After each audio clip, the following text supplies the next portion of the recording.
Hello everyone, welcome back to my channel that is the health education and I am Pratiksha Gaje, nursing officer. आणि आज मी तुम्हाला एका महत्त्वाच्या विषयावरती एक सविस्तर माहिती सांगणार आहे. तर आजकालच्या धावपळीच्या जीवनामध्ये आपण सर्वच जण शरीराकडे किंवा आरोग्याकडे दुर्लक्ष करत चाललो आहोत. तर यामध्ये हार्ट अटॅकचा धोका हा खूप जास्त वाढत चालला आहे. तर मी तुम्हाला यामध्ये सांगणार आहे की हार्ट अटॅकचा धोका कसं काय आपण कमी करू शकतो किंवा आपण हार्ट अटॅकची लक्षणं कशी काय ओळखू शकतो. अगोदरच अनेकांना असं वाटतं हार्ट अटॅक हा अचानक येतो, परंतु असं नाही. हार्ट अटॅक येण्या अगोदर काही वर्ष अगोदर किंवा काही महिने अगोदर काही दिवस अगोदर आपलं जे शरीर आहे ते आपल्याला काही लक्षणं सांगतं किंवा काही साईन अँड सिम्पटम्स आपल्यामध्ये दिसतात, परंतु आपण त्याला नॉर्मल समजून इग्नोर करतो. तर तसे न करता आपण त्याचं योग्य उपचार घेतले पाहिजे किंवा ते दाखवलं पाहिजे किंवा डॉक्टरांकडे गेलं पाहिजे. तर चला तर मग आपण जाणून घेऊया पूर्ण हार्ट अटॅकबद्दल माहिती. सर्वप्रथम आपण जाणून घेऊया हार्ट अटॅक म्हणजे काय. हार्ट अटॅक म्हणजे जे आपले हृदयाचे स्नायू आहेत, म्हणजे जे हृदय आहे त्याला ज्या रक्तवाहिन्या आहेत ज्या तिकडे रक्त पुरवठा करतात त्या रक्तवाहिन्यांमध्ये काहीतरी अडथळा निर्माण होणे किंवा डिस्टर्बन्स होणे. जसं की त्यामध्ये प्लग साचणे. प्लग म्हणजे एक प्रकारचा चरबीचा थर साचणे. जसं की ही म्हणजे रक्तवाहिनी आहे आणि त्याच्या या साईडला पूर्ण थर साचणे आणि थराचा जो आकार आहे तो वाढत वाढत जाणे आणि किंवा त्या ठिकाणी रक्ताची गुठळी तयार होणे, जेणेकरून ती जी पूर्ण तुमची जी रक्तवाहिनी आहे ती पूर्ण ब्लॉक होऊन जाते किंवा ती थोडीशी ब्लॉक होते. जे की आपण काही केसेसमध्ये पाहतो की हार्ट अटॅक आला होता मीन्स ती तुमची जी रक्तवाहिनी ती पूर्ण ब्लॉक नव्हती झाली. थोडाफार ब्लड सप्लाय चालू असल्यामुळे किंवा ऑक्सिजन हृदयाला भेटत असल्यामुळे तुम्ही त्या वेळेस जो हार्ट अटॅकचा हे होता त्याच्यामधून तुम्ही वाचलात. परंतु काही मोस्ट ऑफ हार्ट अटॅकमध्ये असं होतं की जो ब्लॉकेज आहे तो कम्प्लिटली ब्लॉक होता आणि ब्लड सप्लाय पूर्ण स्टॉप होऊन जातो आणि अशा कंडिशनमध्ये वाचण्याचे चान्सेस खूप कमी असतात किंवा नसतात.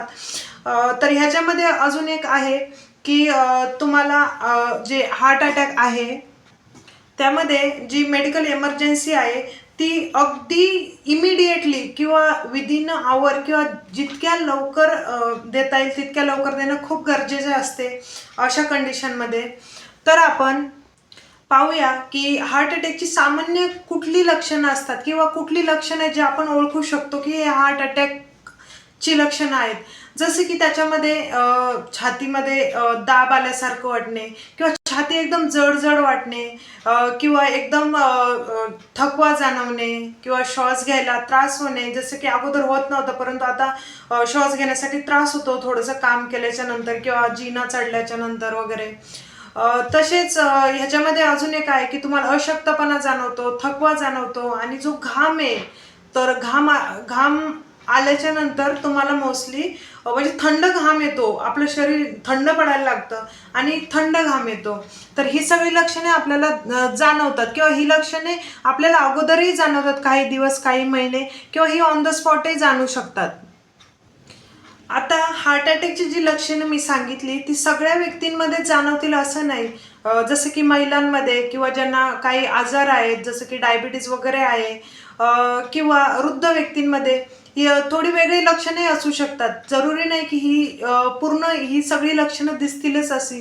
तर काही वेळेस आजारांमुळे किंवा शरीरामध्ये झालेल्या बदलांमुळे जसं की ओबेसिटी झालं वगैरे तर याच्यामुळे लक्षणांमध्ये चेंजही होऊ शकतो.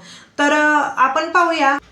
आता जर एखाद्या व्यक्तीला हार्ट अटॅक येतोय असं तुम्हाला वाटतंय किंवा तुम्हाला ती कंडिशन ती सिच्युएशन तुम्हाला समजली की ही हार्ट अटॅकची इमर्जन्सी असू शकते, तर तुम्ही अशा परिस्थितीमध्ये काय करायचंय, एक तर त्या व्यक्तीला शांत करायचंय आणि त्या व्यक्तीला उभं किंवा पूर्णपणे आडवं न झोपवता त्याला कुठेतरी टेकून बसा, म्हणजे पाठ टेकून कुठेतरी बसवा.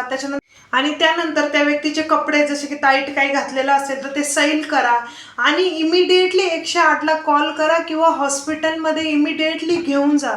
यामध्ये वेट करण्यामध्ये किंवा लक्षणं ठीक होतील किंवा कमी होतील, हळूहळू कमी होतील यासाठी वाट पाहत बसणे हे खूप चुकीचे आहे. असे करू नका. जर व्यक्ती बेशुद्ध पडली असेल किंवा व्यक्ती श्वास घेत नसेल तर अशा परिस्थितीमध्ये जर कोणी ट्रेन असेल ज्यांना CPR म्हणजे काय, जे की मी तुम्हाला नेक्स्ट व्हिडिओमध्ये CPR सांगणार आहे कसा करायचा किंवा कसा देऊ शकता CPR. तर CPR ज्याला माहिती असेल अशा व्यक्तीने पुढाकार घेऊन इमिडिएटली ताबडतोब विदिन अ मिनिट CPR श्वास चेक करून आणि धडकन चेक करून CPR स्टार्ट करावा. आणि त्यानंतर CPR दिल्याच्या नंतर तुम्ही थोडाही वेळ न गमावता पेशंटला हॉस्पिटलमध्ये घेऊन जा. तर ह्याच्यामध्ये अजून एक इम्पॉर्टंट गोष्ट आहे, जर हार्ट अटॅकची लक्षणं ही जर स्वतः तुमच्यामध्ये दिसत असतील तर अशा कंडिशनमध्ये तुम्ही स्वतः गाडी चालवणे टाळा किंवा जमत असेल तर ॲम्ब्युलन्सला कॉल करून ॲम्ब्युलन्सच बोला. बिकॉज स्वतः गाडी चालवत जाणे हॉस्पिटलपर्यंत चेस्ट पेन होत असताना किंवा ही लक्षणं सगळी होत असताना हे रिस्की ठरू शकतं तुमच्यासाठी. आणि तुम्ही जर रोडने जाताय तर ऑफकोर्स बाकीच्या लोकांसाठी हे एक रिस्की होऊ शकतं.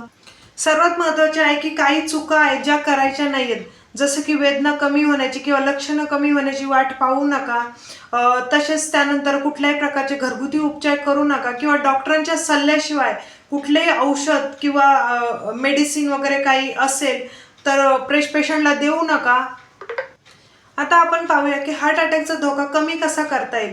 कारण कुठलाही डिसीज किंवा कंडिशन होण्याच्या अगोदरच आपण जर त्यावरती होऊ नये म्हणून जर योग्य काळजी घेतली तर नक्कीच भविष्यात होणारे जे काही डिसीज असतील किंवा जे काही म्हणजे आजार असतील, जसं की हार्ट अटॅक झालं किंवा बाकीचे जे आजार आहेत ते होऊ नये म्हणून जर काळजी घेतली तर नक्कीच ते आपण टाळू शकतो किंवा आपण त्याच्यामधून आपलं एक निरोगी शरीर किंवा त्यासाठी फाईट करण्यासाठी एक इम्युनिटी सिस्टीम डेव्हलप करू शकतो.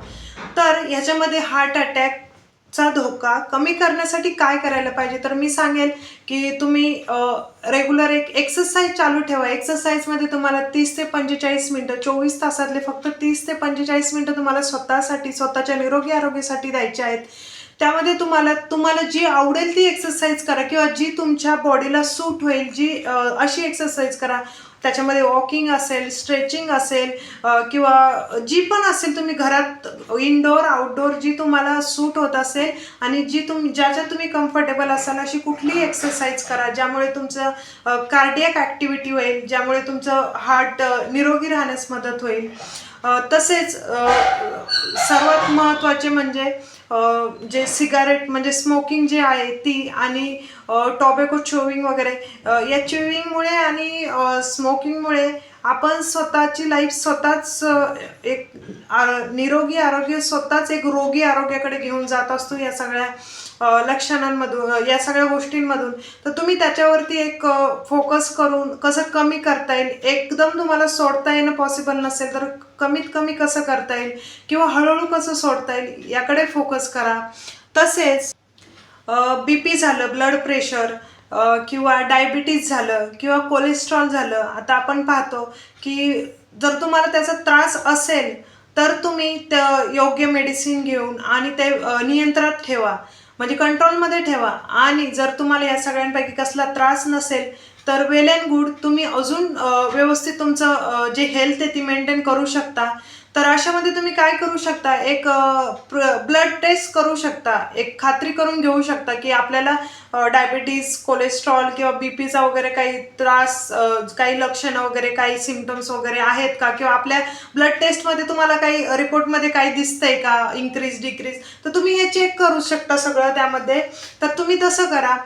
त्यामुळे कसं होईल की कुठलाही प्री डायग्नोस्टिस आपण ज्याला म्हणतो, म्हणजे एखादा डिसीज होण्याच्या अगोदर टेस्ट करणे हे कधीही बेटर असतं. त्यामुळे तुम्हाला योग्य ट्रीटमेंट मिळण्यास एक उपयुक्त ठरतं. त्यानंतर सांगेल की पुरेशी झोप घ्या. पुरेशी म्हणजे ॲटलिस्ट कमीत कमी 7 ते 9 तास, 7 तास, 8 तास किंवा 9 तास तुम्हाला जो टाईम पॉसिबल असेल व्यवस्थित झोप घ्या. कारण जर शरीर जसं थकतं तसंच आपला ब्रेनही थकतो. तर आपल्याला आरामाची सक्त गरज असते. तर झोप ही खूप महत्त्वाची गोष्ट आहे.